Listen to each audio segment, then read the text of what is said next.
Hello, I'm Tim Cook, and I want to show you our cat claw sharpener. Give you a little background of the Cook Saw manufacturing. We've been in business for 41 years. We've been repairing saw blades from the circle saw blades to the wide bandsaw blades, all the way down to what we really concentrate on. And for the past nearly 20 years, we've concentrated on the 1-inch wide blades up to the 2-inch wide blades. We've mastered some machinery that really makes this work good. Today I'm going to show you the cat claw sharpener, and I want to show you the qualities and what makes the cat claw sharpener the best sharpener in the industry, and that is worldwide, not just in the United States, but that is worldwide. And it's basically a simple machine, yet it's heavy duty built, and it functions like a sharpener should function.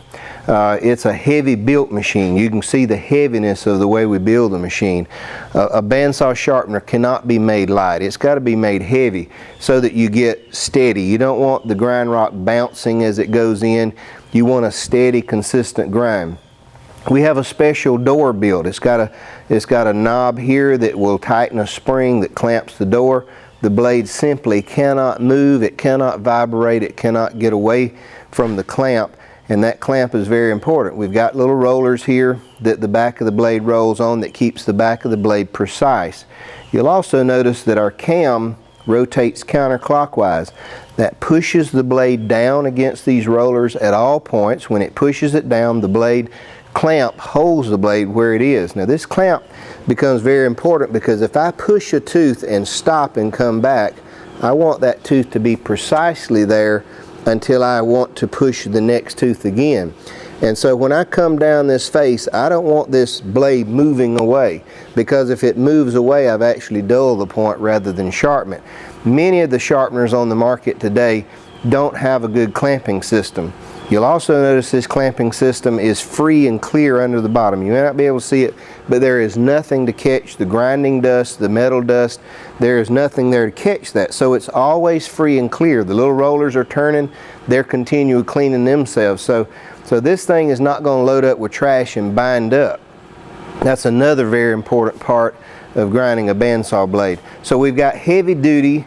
We've got poly V belts here. That's a real thin with the little V belts like the new automotive belts are on the alternator.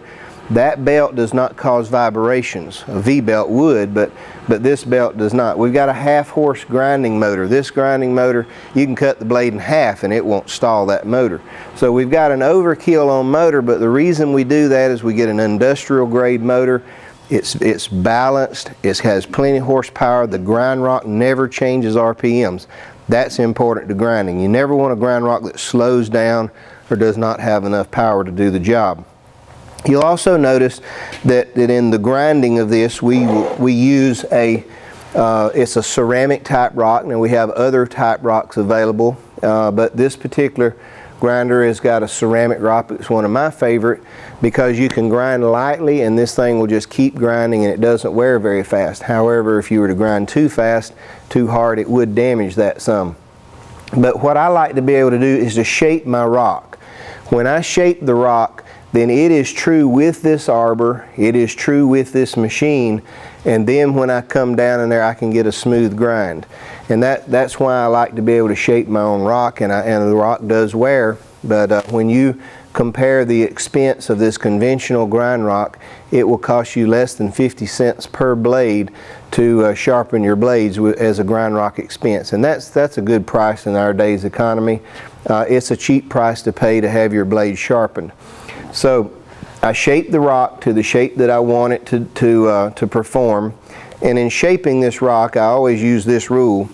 I grind off anything that I don't want to hit that is hitting where I don't want it to. So if it's coming down hitting too hard on the back, I'll shape a little off on the right hand part, which part does touch the back. So it's very easy to maintain, it's very easy to keep it true.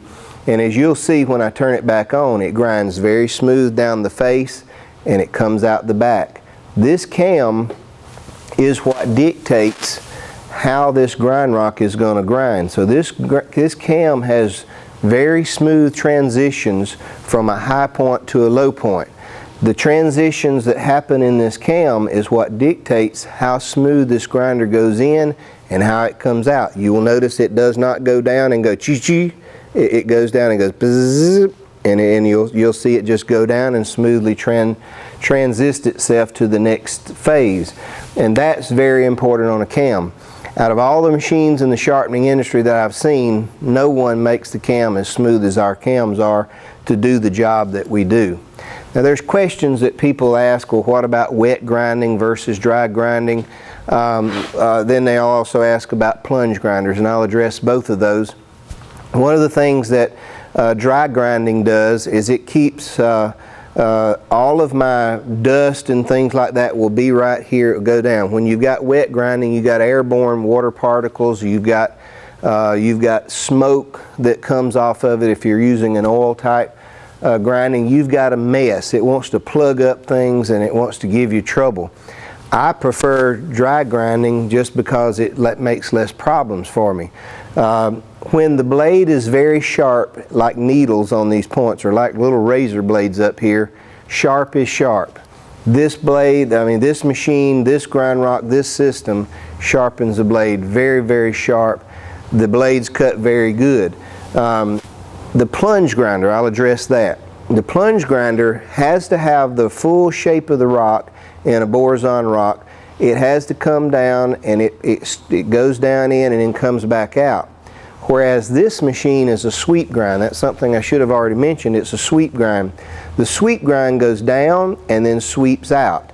From the back of the blade to the tip of the tooth, that tooth height will be exactly the same on every tooth we have on a sweep grind. That's not true with a plunge grinder.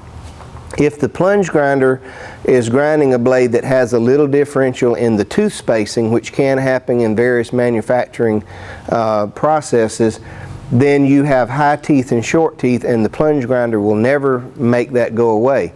This sweep grind makes it go away. I can take a blade that has been, it's got variable tooth spacing, and I mean by just maybe 30 to 40 thousandths variable.